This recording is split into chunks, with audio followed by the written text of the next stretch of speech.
I am Susie Faries. I'm originally born and raised in Virginia at a Virginia Lutheran. And Amen.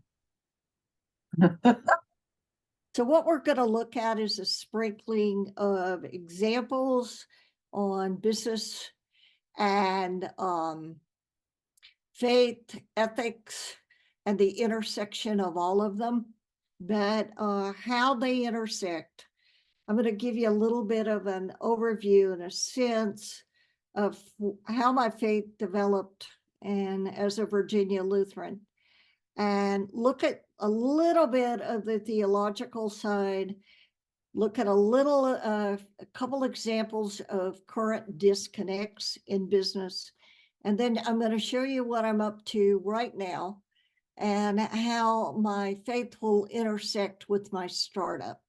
So the startup is developing a technology, a medical device, to address one of the most serious things that can happen to a human being, and that is sepsis and septic shock. And what killed people during COVID was actually septic shock. And septic shock, people that had COVID got sepsis, developed severe sepsis, then they went into septic shock, and that causes respiratory or cardiac arrest, and there's no pulling them back from the edge. Okay, so I'm currently CEO of 2 companies located in Northern California. Next slide. So I found I've had this cartoon, this graphic for a long time, and when I went to Easter service in Allentown, Pennsylvania, one Easter, and the pastor stopped, and he was telling the story of the resurrection and all that jazz, and stopped, and he said, "Let's face it, folks, when Jesus had something important to do, he asked women to do it." And of course, the congregation roared. Next slide. So here are 2 women that are mission-driven women. 2 women actually helped save the world from COVID. The one on the left is at University of Pennsylvania. She developed the Biogen vaccine.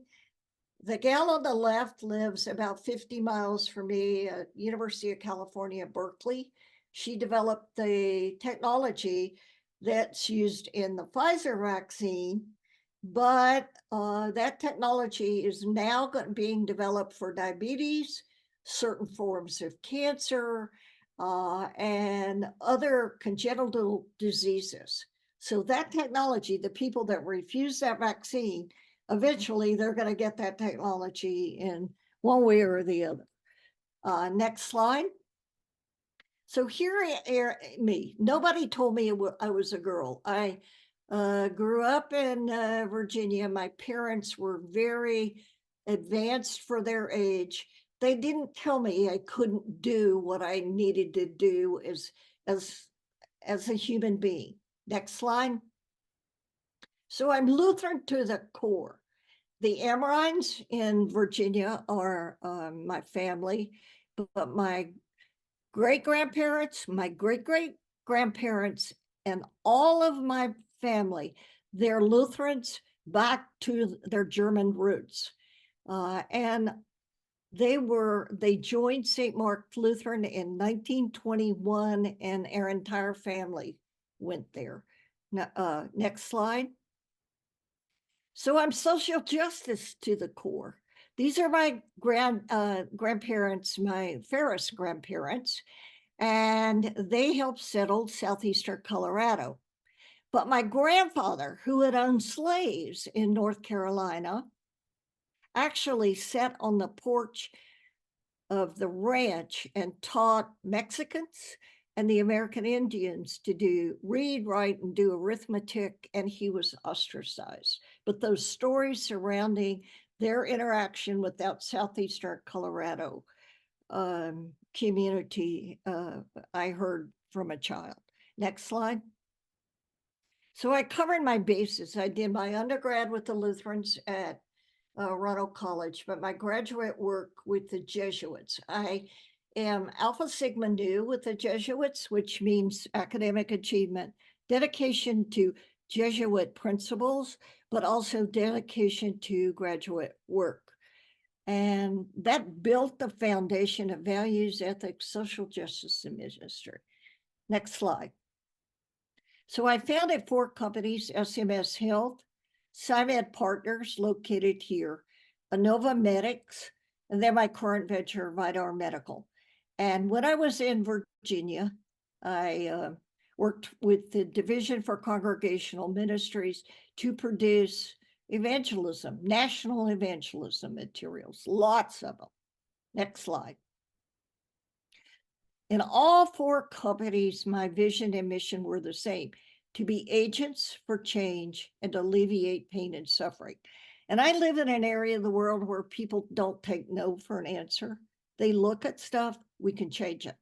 We can make a difference. We can stop it, we can change it, we can fix it. My frame of reference for the last 20 years has been exactly that: change. Next slide. So I really am a product, truly, Dietrich Bonhoeffer, and allowed myself to be interrupted. Next slide. So God interrupted me with 2 profound events. Next slide. In Virginia, I discovered that my 2 sisters had financially exploited and abused my mother. And I was distraught about that in making my choice.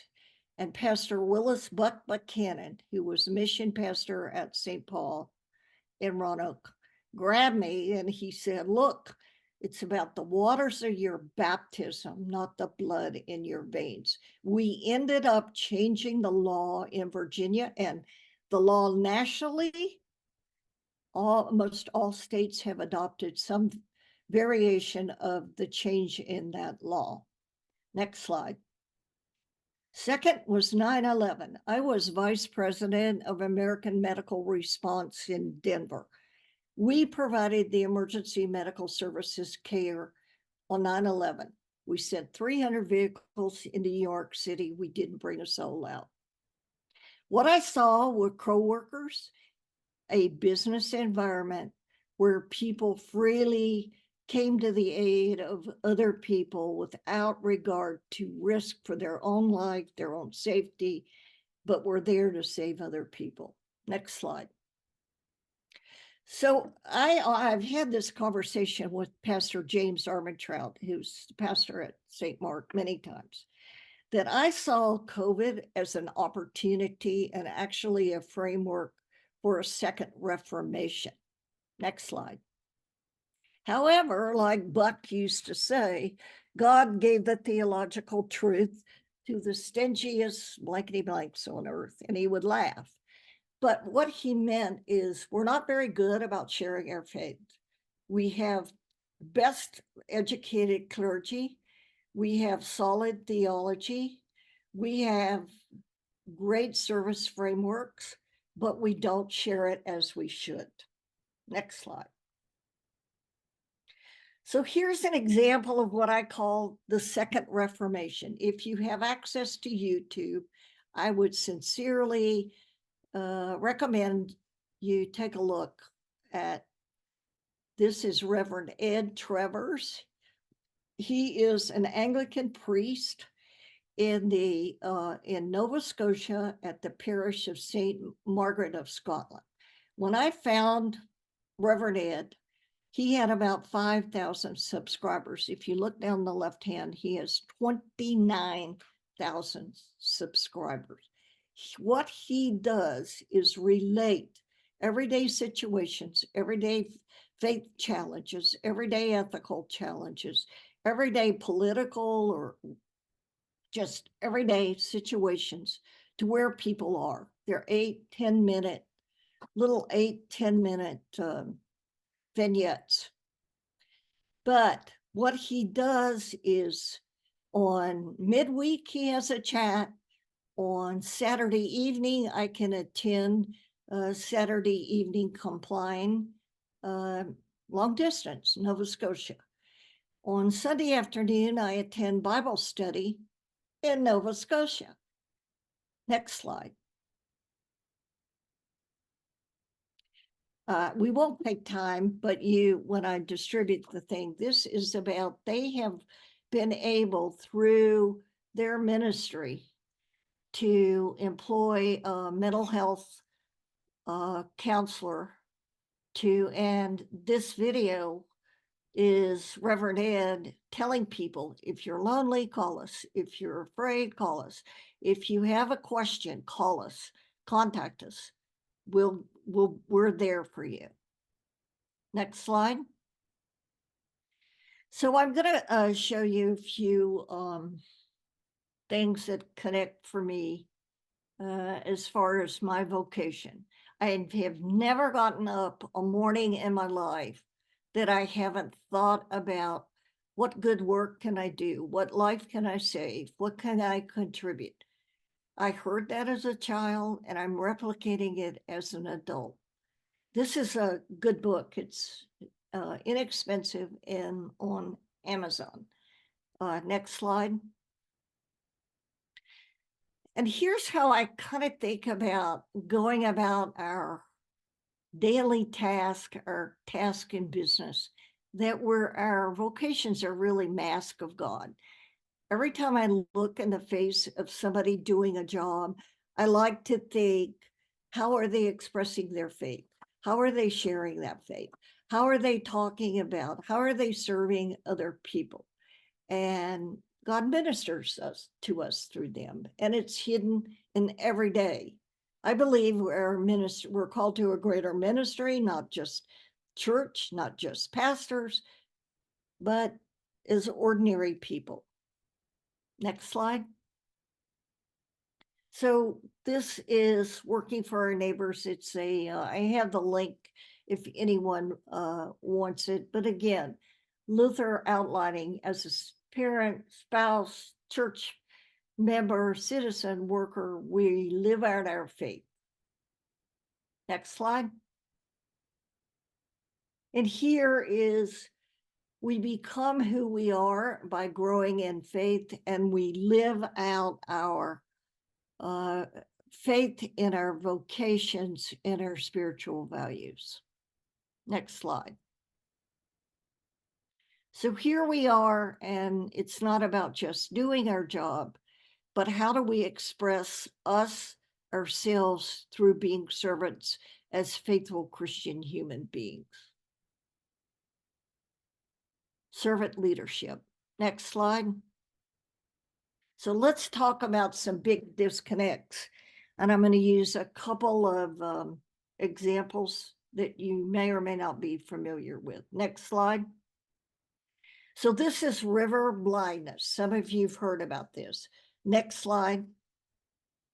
This is a case study of river blindness.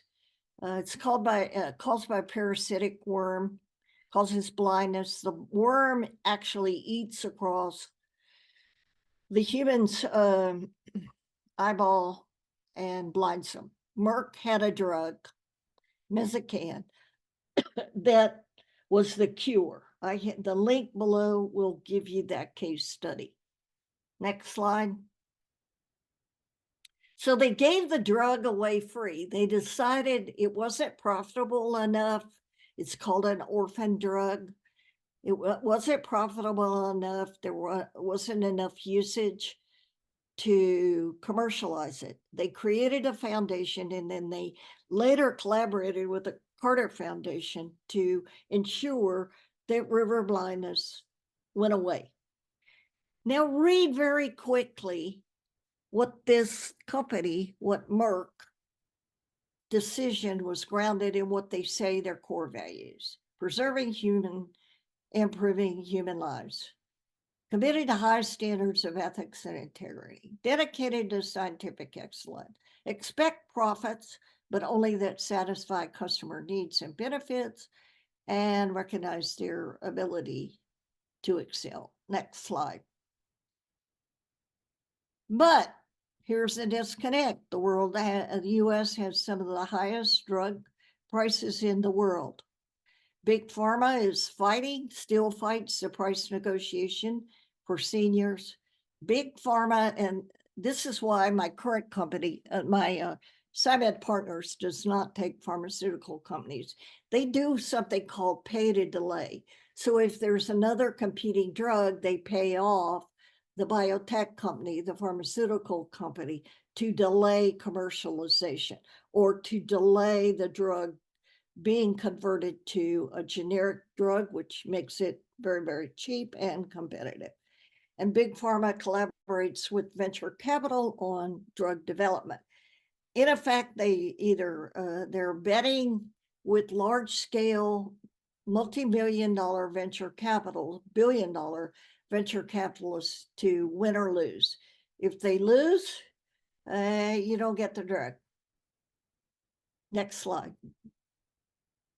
So this was just on my morning news that AstraZeneca is going to lead a challenge to the Medicare drug pricing law legally. Next slide. Right under that story, it says the Inflation Reduction Act's drug price negotiation program will only erode a small portion of global biopharma revenue, unlikely to cause significant cuts to research and development. So what that means is pharma's just challenging it to keep the price negotiations artificially high. And to me, it's unethical, it's unfaithful. It doesn't go to our core values and of who we are as human beings. Next slide. So this is a court case that's underway here in California. McDonald's CEO earns almost $18 million a year. Typical worker would take a typical McDonald's worker to make 1,200 years to make that. They're spending, and they've spent more than $1 million just to block raises for fast food workers, corporate grade. Next slide. Preaching it is one thing, but fixing it is another. And I listen faithfully to sermons, but what I would like us to do is not only preach it, but participate in fixing it. My entire life has been focused in my vocational life, fixing it. Not only believing it, not only living it, but fixing it. Next slide. So let's look at what the positive side in the increased focus on leadership, where people are being taught the integration of faith, values, and ethics. Next slide. I took this course, it's called Heroic Leadership. This book is available on Amazon. Heroic Leadership is at Santa Clara University. I embedded the link there. But it talks about the author is Chris Lowney, who was a Jesuit seminarian, but did not go to the priesthood. He became managing director for JP Morgan Chase. And he's now chairman of the board of Catholic Health Initiatives and Dignity Health, which is Common Spirit Healthcare. But their exercises, their ways to practice, their interactive exercises, videos, the whole thing comes with that. But there's an increased focus. This is just one course in my world where people are attempting to turn a 747 around in their driveway. Next slide. So let's talk about real life. Next slide. So this is my startup's continuous data monitoring, a wearable, pre-hospital. It is not consumer, pre-hospital, on-site, off-site. Next slide. So we jokingly say we're on a mission from God. We're out to improve outcomes in sepsis. Here are the numbers. Lene, these are going to auto, don't let them auto, just, you have to control them, the numbers. It's a 62 billion, next slide, $62 billion cost to the American health system. Go back. 1 million admissions to United States hospitals, 350,000 American deaths. Number one in mortality. 9% growth rate, and that less than 50% is meaning half the hospitals in the United States don't know how to quality control for sepsis. Next slide. This is the way our devices will work. It attaches to the hand, it transmits, it goes to a dashboard. We're using machine learning. We alert the physician. Patient doesn't get an alert, but if you get earlier detection, earlier intervention, we're going to save more lives. Next slide. So here are you saw the engineering, you saw the data, but here's where the rubber hits the road for a person of faith.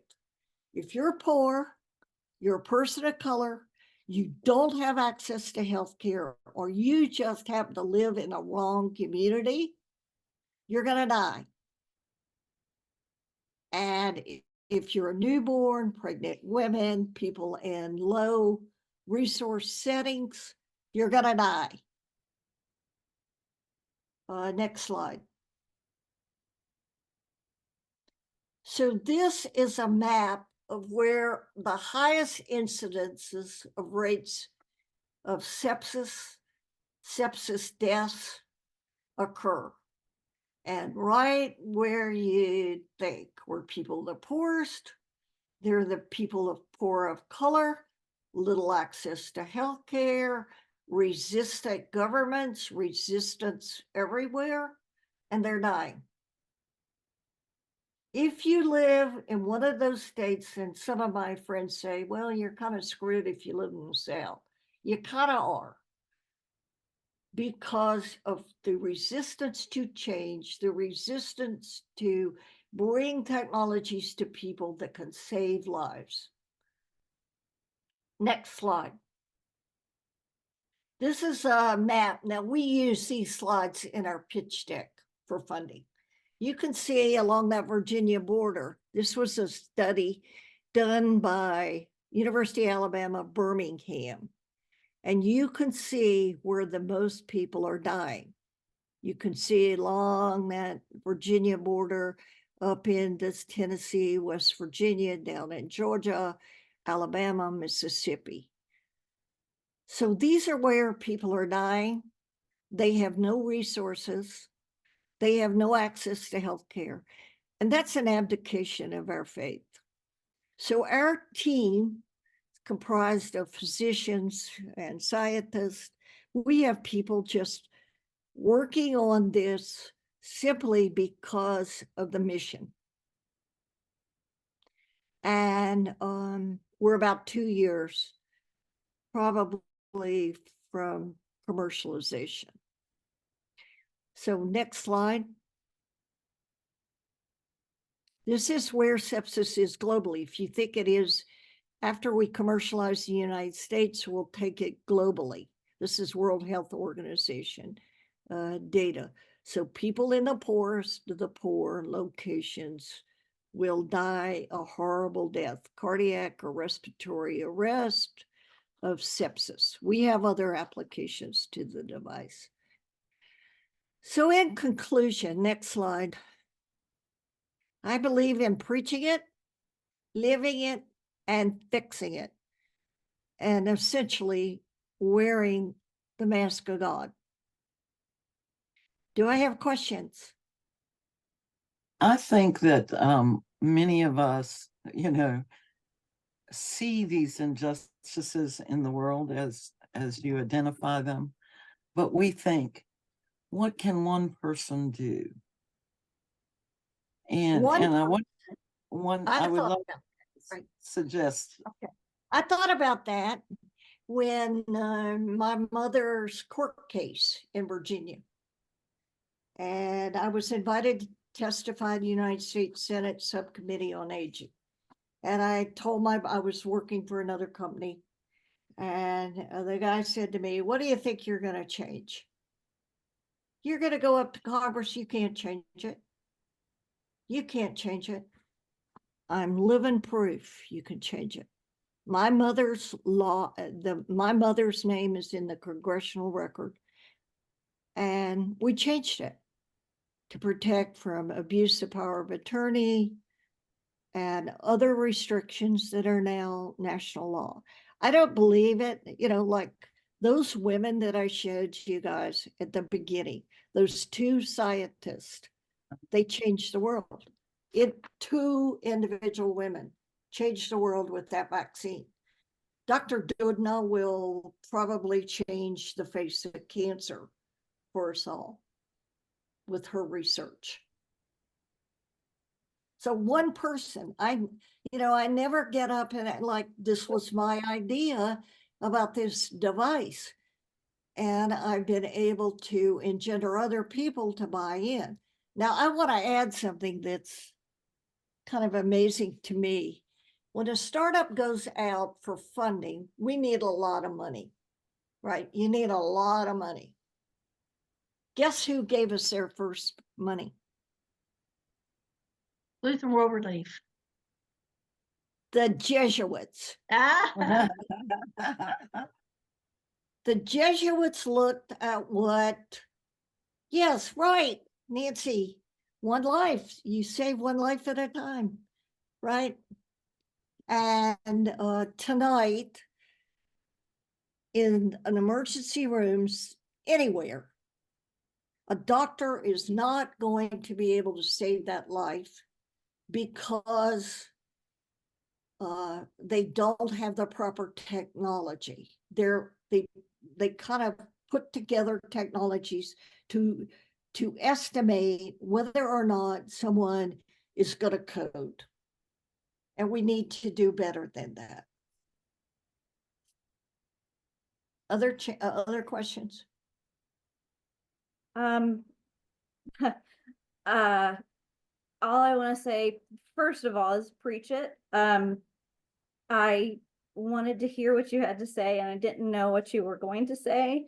But a year ago, my husband's cousin's little boy, at the age of 8, went into the hospital for strep and ended up with sepsis and encoded. And we thought he was gone, and somehow miraculously he is with us today. And for months they thought he would have brain damage and all sorts of stuff. That's right, multiple organ damage. I would love to know, so here's my question, how to educate myself, my congregation, so we know how to support these things that we say we believe in, but really without knowing much medically, because that's not my field. I don't know where to go to find that information. You know me now, right? Yes. Right. I go around telling this story, right? So when you go in an emergency room, they take your blood, right? They're going to take and they suspect you're septic every 2 hours, every 2 hours, every 2 hours. And incrementally, your chances of death, if they don't find it, increase about 7.65%. They are using pulse oximetry, the little thing that fits on your finger. They're using that. It's an inexact measurement. They are using a 56-year-old assessment called the shock index. It's heart rate divided by systolic blood pressure. It's an approximation. Our device takes all of that together. One device. And if you go to an acute care or urgent care center, they might put your device Our device, when you're there, then you can, if you're admitted, you get it at the hospital, but then you take it home with you. More people die when they go home and then they're readmitted because we're discharging and we don't have a way to monitor them. Mhm. I'm going to put my email in the chat. Because we need stories like yours. Okay. We have, there's a professor at Santa Clara University, Steve Shotsky. His daughter is a paraplegic. She's had multiple urinary tract infections. She's been septic. She's gone into shock. He said our device will liberate her from that room. She's tied to a room to monitors. Hmm. Give you my email, and we need all those stories. We My need wife, that. my wife is Pardon? dead. My wife died Huh? in March from complications from pneumonia when she was in a rehab facility. The day after she left the hospital, she laid down, took a nap, and she died. The pulse ox was on her, but it wasn't monitored up to the, but if she'd have had this, maybe she'd still be alive. The pulse ox measures two things. It says your wife has a pulse and you have arterial circulation. That's all it's telling a doc. It's not, we are measuring at the hemoglobin. When a person starts to go into shock, blood goes in the center of your body. The brain, you get to the point where the brain says, hey, this isn't good. Turn me off. But Yep. we need stories, but this is about, I mean, our nickname at the engineering company comes out of the Blues Brothers. It's the Jake and Elwood project because we're on a mission from God. I feel like that. Well, I believe it. Huh? I said, I believe that. We are. Yeah. And it's a device that she would have had on in the hospital. She would have had it on in the rehab, and it might have saved her life because it would have alerted them to get her back to the hospital. But That's instead, exactly- the reverend who did that beautiful thing on Lydia had to do my wife's funeral also. So it was pretty tragic. Oh my- That was just in March, actually, of almost a year ago now. She died of Yeah. complications from pneumonia, and then she had had UTIs and terrible problems throughout with her health throughout. She became septic I'm sure and she died. did. Right. And if she'd have had that device on, it would have alerted somebody maybe and might have saved her It would life. have alerted her doc or whoever was doing the monitoring. Right. Well, if you win the lottery, send us money. Yeah, well, why is it? You're a business, so is it an investment or a donation? It's an investment. There you go. All right. See you Okay, later. you can invest in your company. All right.